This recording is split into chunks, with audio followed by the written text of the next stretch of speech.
Hello दोस्तों, एक बार फिर से स्वागत है आपका हमारे यूट्यूब चैनल जीएसटी अजय में। तो दोस्तों, आज से मैंने कहा था कि कल से हमने जो एमपी की सीरीज स्टार्ट करी है उसी को हम आगे बढ़ाते हैं।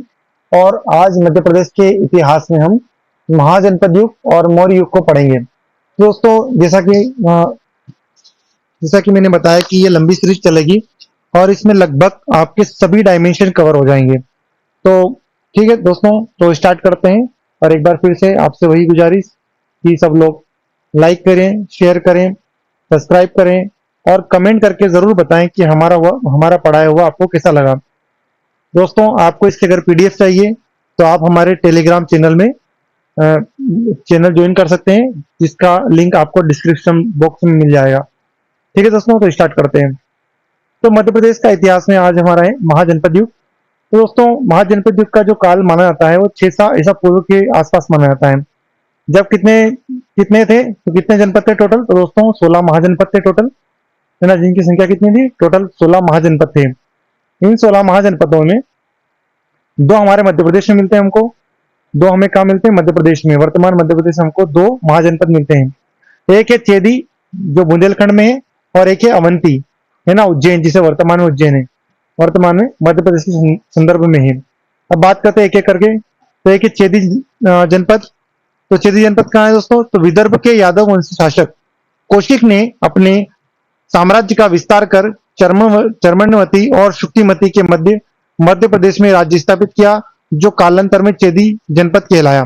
तो चेदी जनपद जो वर्तमान समय में जो बुंदेलखंड वाला इलाका है दोस्तों, मध्य प्रदेश का जो उत्तर पूर्व क्षेत्र है, वहीं पर स्थित है चेदी जनपद। और चेदी जनपद की जो स्थापना है वो किसने करी थी? तो जो विदर्भ का शासक था, जिसका नाम था कौशिक, उसने करी थी। ठीक है। तो चर्मण्यवती और जो शुक्तिमती है उसके मध्य के क्षेत्र को इन्होंने क्या बनाया? चेदी जनपद बनाया था। ठीक है। और बाद में चल करके जो वर्तमान में अभी कौन सा क्षेत्र है? तो बुंदेलखंड वाला क्षेत्र। ठीक है, बुंदेलखंड वाला क्षेत्र है, जिसकी राजधानी क्या रखी गई? तो शुक्तिमती या शक्तिमती जिसे कहते हैं, और कहीं पर इसका नाम सोथिवती भी मिलता है। ठीक है, तो प्राचीन नाम भी पूछ सकते हैं वो। ओके, तो इसकी जो चेदी जनपद थी दोस्तों, तो इसकी राजधानी क्या थी? तो सोथिवती इसकी राजधानी थी। इसकी एक जो शाखा थी दोस्तों, कलिंग में स्थापित है, जिसका राजा कौन था? खारवेल। तो चेदी जनपद का ही एक राजा था खारवेल, जो जो प्रसिद्ध राजा रहा है। ठीक है। और राजा खारवेल का संबंध है जैन धर्म से। देखिए, जो कलिंग का शासक था, कहाँ का था? कलिंग का राजा रहा है। ठीक है, जिससे हाथी गुफा अभिलेख भी मिलता है हमें। तो हाथी गुफा अभिलेख जो है वह खारवेल राजा का ही था, जो चेदी वंश से संबंध रखता था। ठीक है। मध्य प्रदेश का जो चेदी वंश है उसका राजा एक शिशुपाल था, आपको पता ही होगा, जिसका वर्णन हमें महाभारत में मिलता है, जिसकी हत्या या जिसका सर भगवान श्री कृष्ण ने काट दिया था, है ना। 99 गलती करने के बाद भी इसने 24 जो गलती करी थी उस पर तो अपना सुदर्शन चक्र चलाया और शिशुपाल की क्या कर दी? हत्या कर दी थी। ठीक है। चेदी बाद में क्या पड़ा कि कमजोर पड़ने लगा धीरे धीरे, है ना। मतलब जो चेदी साम्राज्य था, सॉरी महाजनपद, वो धीरे धीरे कमजोर पड़ने लगा। जिसका लाभ उठाया किसने? वो उठाया मगध का जो नंदवंश राजा था, जिसका नाम था महापद्मनन। तो महापद्मनन ने इसका लाभ उठाया और अपने साम्राज्य का विस्तार करके मगध साम्राज्य में चेदी वंश को मिला लिया, है ना। मगध में किसको मिला लिया? चेदी राजवंश को मिला लिया। बड़वानी से भी हमें नंदवंश की बहुत सारी मुद्राएं मिलती है। तो ये एग्जाम में पूछ सकते हैं कि जो नंदवंश की मुद्राएं हमें कहाँ से प्राप्त होती है, या नंदवंश के बारे में है जो मध्य प्रदेश से साक्ष्य कहाँ पर प्राप्त होते हैं? तो बड़वानी से मिलते हैं। कहाँ से मिलते हैं? बड़वानी। ओके, आगे चलते हैं हम। अगला एक और जनपद था, कौन सा? महाजनपद अवंती। और बहुत फेमस महाजनपद रहा दोस्तों ये। प्राचीन काल में इसका बहुत ज्यादा ही महत्व था, अवंती महाजनपद का। और आपको बता दें कि मैं अभी यहीं से क्लास ले रहा हूँ। ठीक है, अवंती, अर्थात मैं उज्जैन से ही यही क्लास ले पा रहा हूँ। ओके, तो मध्य प्रदेश के पश्चिमी भाग में एक सशक्त महाजनपद था, जिसका नाम क्या था? अवंती था। ठीक है। और बौद्ध ग्रंथों में अवंती का उल्लेख मिलता है, जिसे अच्युत गामिनी, है ना, बौद्ध ग्रंथ क्या नाम है? अच्युत गामिनी में इसके दो भाग बताए हैं कि जो अवंती महाजनपद था इसके दो पार्ट थे, दो भागों में विभाजित थी ये, है ना। अच्युत गामिनी, क्या क्या नाम है उस ग्रंथ का? उस ग्रंथ का नाम है अच्युत गामिनी। पहला है उत्तरी अवंती जनपद, जिसकी राजधानी क्या थी? उज्जैनी थी, जो भी वर्तमान में जहां पर महाकालेश्वर मंदिर वगैरह है। ठीक है, महाकाल लोक भी बना हुआ है। तो ये उज्जैनी उसकी राजधानी थी, है ना, उत्तरी अवंती की। और एक थी दक्षिणी अवंती या दक्षिणी जनपद, जिसकी राजधानी क्या थी? महिष्मती, जो महेश्वर, जो अभी खरगोन जिले में है ना, वही महेशमती के नाम से प्रसिद्ध था। तो दूसरी राजधानी वह थी। दोनों को पृथक करती थी कौन सी नदी? वेत्रावती नदी, है ना। उत्तरी जन अवंती और दक्षिणी अवंती के मध्य कौन सी नदी बहती थी? तो उसका नाम है वेत्रावती नदी। अवंती के दो प्रसिद्ध नगर है, कुररघर और एक है सुदर्शनपुर, जिनका वर्णन हमें कहा मिलता है? तो बौद्ध ग्रंथों में मिलता है। तो अवंती के भी नगर थे, फेमस नगर, एक था कुररघर और एक है सुदर्शनपुर। 6ठी शताब्दी में ईसा पूर्व में अवंती बौद्धों का प्रमुख केंद्र रहा है। तो मतलब यहाँ पर बौद्धों की बहुत ज्यादा प्रधानता रही। और आपको पता ही है कि जो राजा अशोक है ना, मौर्य वंश का शासक अशोक, वो यहाँ लंबे समय तक राज्यपाल भी रहा और उसकी दक्षिण की राजधानी भी यही थी, है ना, अवंती। अवंती और अशोक जो था वह बौद्ध धर्म का अनुयायी था। तो मतलब ये बौद्ध धर्म का प्रमुख स्थल रहा है। क्या नाम है इसका? अवंती महाजनपद। तो मध्य प्रदेश में दो ही जनपद हैं, महाजनपद हैं, एक चेदी और एक है अवंती। अवंती के बारे में हमने पढ़ा, इसमें अच्युतगामिनी में इसका वर्णन मिलता है दोस्तों। अच्युतगामिनी बौद्ध ग्रंथ है। कौन सा ग्रंथ है? बौद्ध ग्रंथ, है ना। इसको दो पार्ट में बांटा गया, एक है उत्तरी अवंती और एक है दक्षिणी अवंती। तो उत्तरी अवंती की राजधानी उज्जैनी और दक्षिण की क्या थी? महेशमती। ठीक है, आगे बढ़ते हैं कि त्योंधर। त्योंधर भी बहुत फेमस है। त्योंधर कहां पर है? रीवा में। और ये बौद्धकालीन स्तूप है दोस्तों। अब तो खैर ये खंडर बन चुका है रीवा, है ना। रीवा बहुत बड़ा जिला है और रीवा में अभी एक रीवा से कटकर एक नया जिला भी घोषित किया गया है, ठीक है, अभी वर्तमान में। तो त्योंधर रीवा में है और ये बौद्धकालीन स्तूप है यहाँ पर, लेकिन अब खंडर में परिवर्तित हो चुका है ना। यहाँ का एक शासक था चंड प्रद्योत। चंड प्रद्योत यहाँ का एक शासक था जो अपनी वीरता के लिए बहुत प्रसिद्ध था। बाद में ये चंड प्रद्योत जो है ये उज्जैन का राजा बना, ठीक है। इनके पिता पुलिक थे, मगध के बृहदत्त वंशी राजा रिपुंजय के अमात्य थे। मतलब रिपुंजय था जो किसका? मगध, जो बृहदत्त वंश था मगध का, वहां का एक राजा था रिपुंजय, उसके अमात्य थे ये पिता पुलिक। और रिपुंजय को हटाकर प्रद्योत को यहाँ वहां का राजा बनाया गया। ओके। और जो चंड प्रद्योत था वह महात्मा बुद्ध का क्या था? समकालीन था। चंड प्रद्योत के समय मगध का राजा कौन था? बिंबिसार। क्योंकि चंड प्रद्योत तो कहां था? ये एमपी में ही था। शुरुआत में त्योंधर में था, फिर बाद में कहां का बन गया राजा? चंड प्रद्योत। ये उज्जैन का राजा बन गया। कहां का बन गया? उज्जैन का, ठीक है। बाद में कहां का राजा बन गया दोस्तों? उज्जैन का राजा बन गया है ना, बाद में उज्जैन का राजा बन गया। और इसको एक बार क्या हुआ दोस्तों? इसको एक बार इसको जॉइंडिस हो गया। जॉइंडिस अर्थात पीलिया रोग हो गया। क्या रोग हो गया? पीलिया, है ना। पीलिया को जॉइंडिस कहते हैं, या पांडु रोग, है ना। पहले क्या नाम था उसका? पांडु रोग नाम था। तो जब इसको उज्जैन में था, ये उज्जैन का शासक था, तो इसको पांडु रोग हो गया। और इसकी जानकारी मिली मगध के जो इसका समकालीन राजा था, क्या नाम था उसका? उसका नाम था बिंबिसार, जो हर्यक वंश का शासक था। हर्यक वंश का क्या था ये? शासक। तो इसने अपना जो राजवेद था जिसका नाम था जीवक, इसको भेजा किसके दरबार में? चंड प्रद्योत के दरबार में। और इस जीवक ने जो वेद था, इसने प्रद्योत को पीलिया रोग से ठीक कर दिया। और इसकी खुशी में प्रद्योत जो था वो, क्योंकि हाथी पालन का वो विशेषज्ञ था, तो इसने बहुत सारे हाथी उपहार स्वरूप किसको भेजे? बिंबिसार को। और दोनों साम्राज्यों के मध्य क्या हो गई? एक मित्रतापूर्ण व्यवहार बन गया, है ना। दोनों के मध्य फिर साम्राज्य विस्तार को लेकर किसी भी प्रकार का कोई युद्ध नहीं हुआ। आगे बढ़ते हैं दोस्तों।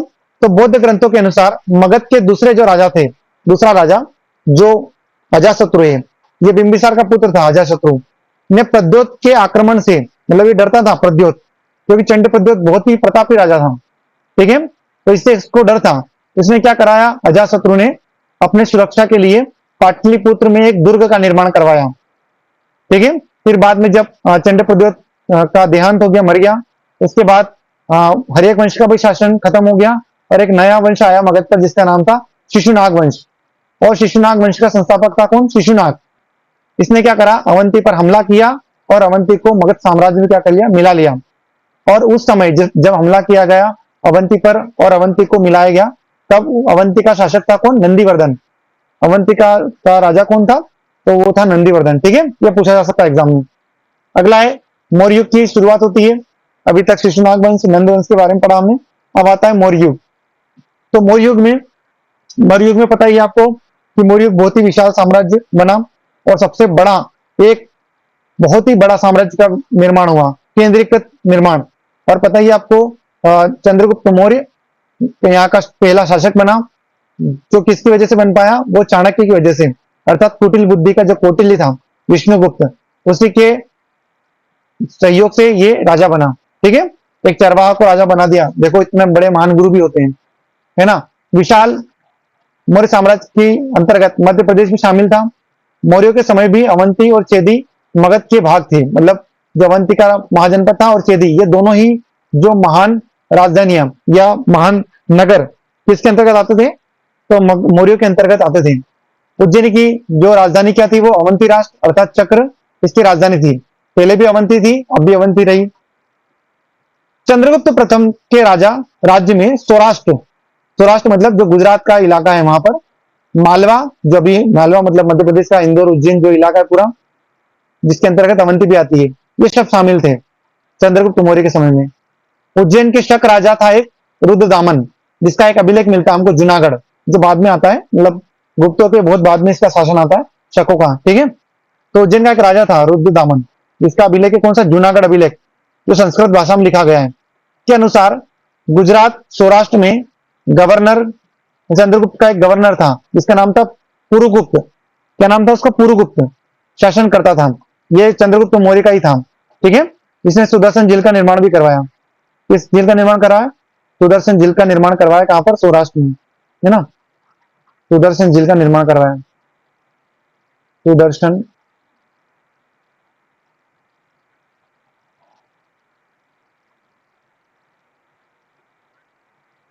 सुदर्शन झील का निर्माण करवाया। किसने करवाया, तो चंद्रगुप्त मौर्य के समय में उसके एक अमात्य ने करवाया, जिसका नाम पुरुगुप्त था। क्या नाम था, पुरुगुप्त। ठीक है, पुष्यगुप्त भी कहा जाता है कहीं कहीं जगह पर, ने इस झील का निर्माण करवाया। ओके, और इस झील से पता है सिंचाई की और पेयजल की सुविधाएं उपलब्ध होती थी।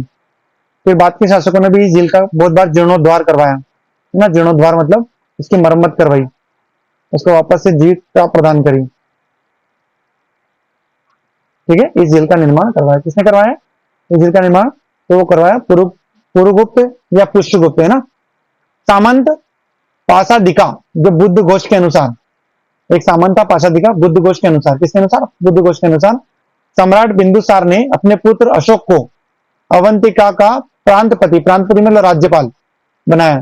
तो अवंतिका मतलब जहां पर मैं क्लास ले रहा हूं वहां से, मतलब उज्जैन। ठीक है, तो उज्जैन का क्या बनाया, अशोक को राज्यपाल बनाया। किसने बनाया, तो उसके पिता बिंदुसार ने। ओके, इसके पिता बिंदुसार ने क्या बनाया, प्रांतपति बनाया। कहां का, उज्जैन का। अब बात कर लेते हैं अशोक, क्योंकि अशोक ही यहाँ पर लंबे समय तक रहा। इसे समय काल माना जाता है 280 से लेकर तो 269 ईसा पूर्व तक। 280 से लेकर तो 269 ईसा पूर्व तक, लगभग 11 साल इसने अवंती में बिताए।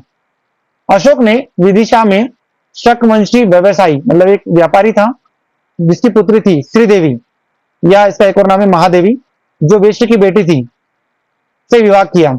और इसी महादेवी की 2 संतान पैदा हुई, जिसका नाम था संग महेंद्र और संगमित्रा, है ना। महेंद्र पुत्र और पुत्री संगमित्रा का जन्म हुआ अशोक की, जो विदिशा की महारानी थी। अशोक ने सम्राट बनने के उपरांत, मतलब जब सम्राट बन गया उसके बाद, सांची के प्रसिद्ध स्तूप का निर्माण करवाया। तो सांची में जो स्तूप है दोस्तों, उसका निर्माण किसने करवाया, तो वो अशोक ने ही करवाया। ठीक है, संभवतः महादेवी के लिए भी एक स्तूप उज्जैन में भी बनवाया।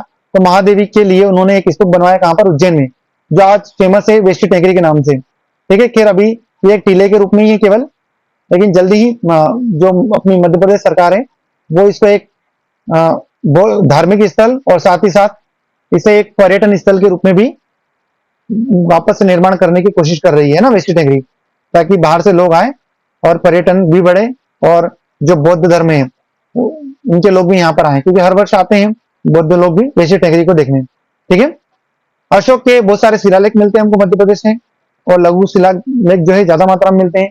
कहां से मिलते हैं, तो एक रूपनाथ जो कटनी में, वहां से मिलता है। गुर्जरा जो कि दतिया में, वहां से मिलता है।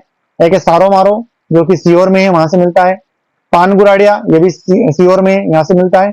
और एक सांची जो कि रायसेन में है, यहाँ से हमें अशोक के बहुत सारे शिलालेख मिलते हैं। अब बहुत महत्वपूर्ण बिंदु दोस्तों स्मरणीय जो याद रखने योग्य है। पहला, अशोक के 2 नाम मिलते हैं मध्य प्रदेश से। पहला मिलता है कौन सा, देवनाम प्रियदस्सी। ये कहां मिलता है हमको, ये मिलता है गुर्जरा के दमोह से, है ना। गुर्जरा अभिलेख जो इनका शिलालेख है, वहां में हमें अशोक का नाम ये मिलता है। और एक और पानगुराड़िया सीहोर, इसमें भी इसका नाम मिलता है। क्या मिलता है इसका, प्रियदस्सी, है ना, P10 केवल P10 इनका नाम मिलता है, किसका, अशोक का। तो दो जगह हमें नाम मिलते हैं अशोक के शिलालेख से, एक है गुर्जरा से और एक है पानगुराड़िया से। अगला है अशोक के टोटल कितने थे, तो 84,000 स्तूप है पूरे भारत में दोस्तों। अशोक के टोटल कितने स्तूप है पूरे भारत में, 84,000 स्तूप, ठीक है।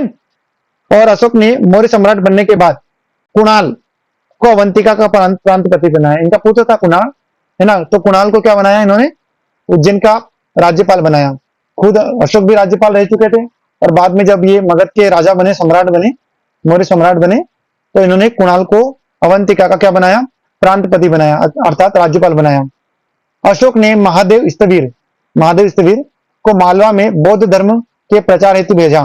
तो महादेव स्थविर कौन थे, तो ये बौद्ध धर्म के अनुयायी भी थे और अशोक के क्या थे, अशोक के अधिकारी थे, है ना, अशोक के जो साम्राज्य के क्या थे, अधिकारी थे। तो इनको धर्म प्रचारक के रूप में कहां भेजा, मालवा में भेजा कि जाइए और बौद्ध धर्म का जोरों शोरों से प्रचार कीजिए, है ना। इसको भेजा महादेव स्थविर को, ये पूछा जा सकता है एग्जाम में। आगे मौर्य काल के बहुत सारे स्तूप हमें प्राप्त होते हैं। तो पहला स्तूप मिलता है हमको सांची से, बहुत फेमस है दोस्तों, आपको पता ही है, और इस बार तो इससे क्वेश्चन भी आया था। खैर आपको पता ही होगा, वो बहुत डीपली पूछा गया था क्वेश्चन कि जो अशोक है उसने अपनी दो पत्नियों के साथ बौद्ध धर्म की प्रचार हेतु बौद्ध स्थलों की क्या करी थी, यात्राएं की। उसका उल्लेख कहां पे मिलता है हमको, तो वो मिलता है कहां से, सांची के महास्तूप से मिलता है। ओके, और इस स्तूप का निर्माण कब किया गया, तो 3री शताब्दी ईसा पूर्व में किया गया। ओके, जो मूल रूप से किससे बना हुआ है, ईंटों से बना हुआ है, किससे बना हुआ है, ईंटों से, ठीक है। इसकी खोज किसने करी थी, तो 1818 में जनरल टेलर था, कपड़े सिलने गया था ये, और कपड़े सिलते सिलते पहुंच गया ये सांची। तो इसको एक स्तूप दिखा, इसने बोला कि देखो मैंने खोज करी है, तो टेलर ने इसकी खोज करी, किसकी, सांची स्तूप की, ठीक है। गुप्त काल तक, जो गुप्त काल आया बाद में, बहुत समय बाद आया, ठीक है, ईस्वी में आया है, तो करीब 500-600 साल बाद। तो तब सांची का नाम क्या था, काकनाबाद। तो सांची का प्राचीन नाम क्या मिलता है हमको, काकनाबाद मिलता है, काकनाबाद। ओके, ये जो 2020 की पीएससी हुई थी उसमें पूछा गया था ये क्वेश्चन, ठीक है। एक और है सतधारा स्तूप।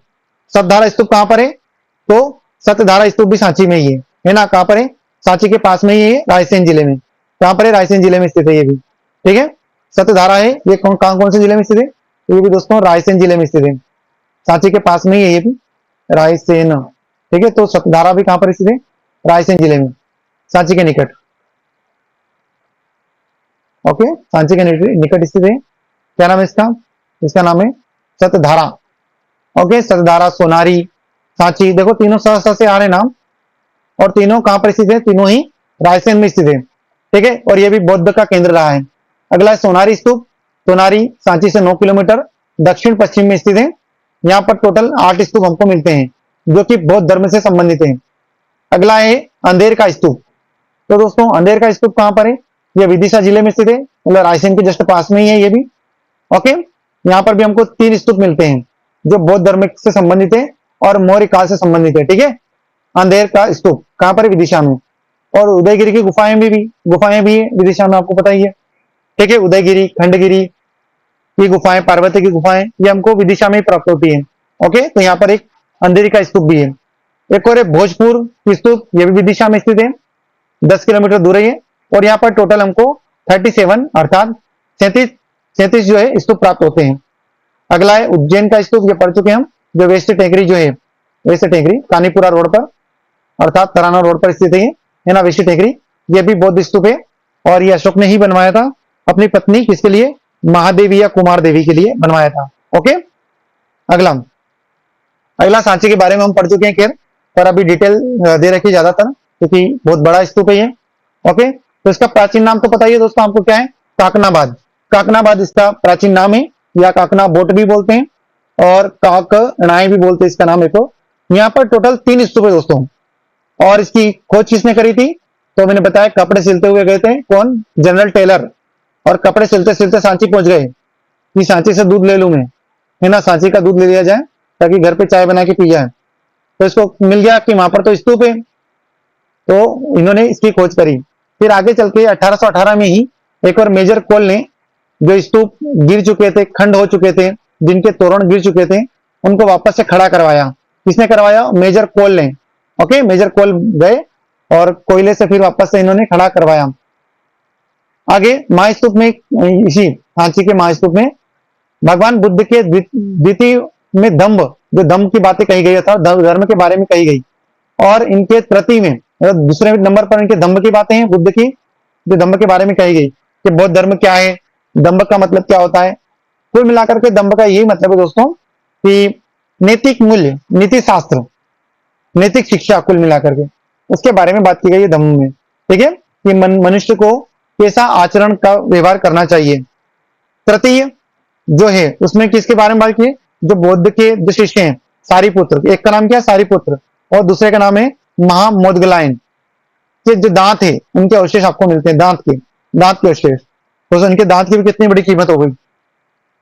ठीक है, हमारे दांत गिर जाए तो इसकी कोई कीमत नहीं है, देखो इनके दांत की भी कीमत है। ये विश्व दूर दूर से लोग देखने आते हैं इनको। ठीक है, महास्तूप का जो निर्माण है मौर्य सम्राट अशोक के समय ईंटों से किया गया। किससे किया गया? ईंटों से किया गया। और इस स्तूप के चारों ओर काष्ठ मतलब लकड़ी की वेदिकाएं बनी हुई हैं। किसकी वेदिकाएं बनी हुई? लकड़ी की वेदिकाएं बनी थी। अशोक का संघ भेद रोकने की आज्ञा का अभिलेख यहीं से मिलता है। तो अशोक ने जो संघ के बारे में बताया है ना, कि संघ भेद को रोकना, संघ को तोड़ने से रोकने के लिए जो बातें कही गई, वो उसका उल्लेख कहां पर मिलता है हमको? तो इसी सांची के महाबौद्ध स्तूप से मिलता है।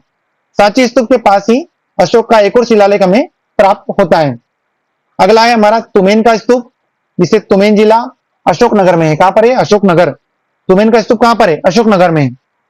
विदिशा तथा, इसे काट देना, विदिशा तथा मथुरा को जोड़ने वाले जो व्यापारिक मार्ग है, जो किसको जोड़ता है? जो विदिशा को और व्यापार किसको जोड़ता है? मथुरा को, है ना, क्योंकि दोनों फेमस नगर रहे हैं मौर्य काल में भी और गुप्त काल में भी। तो इन दोनों के व्यापारिक मार्ग को जोड़ने का जो उल्लेख है वो हमें कहां पे मिलता है? तो तुमेन के स्तूप में मिलता है। तुमेन, ठीक है। अच्छा, तुमेन के स्तूप में ही हमें सूर्य को, जो कुमार गुप्त है उसको सूर्य के भांति बताया गया है, इसके बारे में भी उल्लेख मिलता है हमको, है ना। उगता हुआ सूरज की भांति बताया गया है, जो गुप्त काल में पढ़ेंगे हम आगे, खैर, है ना। तुमेन के स्तूप में ही बताया गया है। यहां से 3 मौर्यकालीन स्तूप मिले। टोटल कितने मिले? 3। तो 3 मौर्यकालीन स्तूप हमें यहां से प्राप्त हुए हैं। एक और एक कसरावत।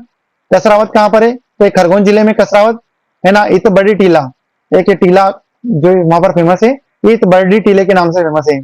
यहाँ पर मौर्य काल के 11 स्तूप है जो बौद्ध धर्म से संबंधित है। ठीक है, इन सभी का निर्माण अशोक के शासनकाल में ही हुआ है। ठीक है, अगला है देवर कोठार। ये कहां पर है? रीवा जिले में। एक त्योंदर था और एक और कौन सा है? देवर कोठार। त्योंदर भी था और एक और कौन सा है? देवर कोठार। ये दोनों कहां पर है? रीवा जिले में स्थित है। मौर्य काल से संबंध है और ये भी बौद्ध स्तूप है। एक और है पानगुराडिया या पनगुराडिया। ये कहां पर है? सीहोर में। सारो मारो भी सीहोर में, अभी बात करी थी हमने, सारो मारो। और एक और कौन सा? पनगुराडिया। ये दोनों स्तूप कहां पर है? ये दोनों ही कहां पर है? सीहोर में स्थित है। एक हथनोरा भी हमने पढ़ा था सीहोर में, जहां से मानव की खोपड़ी का कंकाल मिला था। ठीक है, तो ये दोनों कहां पर है? ये कहां पर है? तो सीहोर में स्थित है। और यहाँ पर प्रदक्षिणा पथ, मतलब कि जो परिक्रमा लगाते हैं वो वाला यहाँ पर स्थित है। और इसमें अशोक का नाम भी मिलता है। कौन सा? P10। और एक और है भरूच का स्तूप। तो भरूच का स्तूप ये कहां पर? सतना में स्थित है। और इसकी खोज किसने करी थी? तो 1873 में कनिंघम ने करी थी। कनिंघम ने इसकी खोज करी थी। कनिंघम कब करी थी? 1873 में करी थी, भरूच स्तूप की। और इसका जीर्णोद्धार और यहाँ पर वेदिकाओं का निर्माण किसने करवाया? भरूच स्तूप में। तो बाद के जो राजा है, शुंग राजा, उन्हीं ने करवाया था। ठीक है, तो दोस्तों आज के लिए यहीं तक।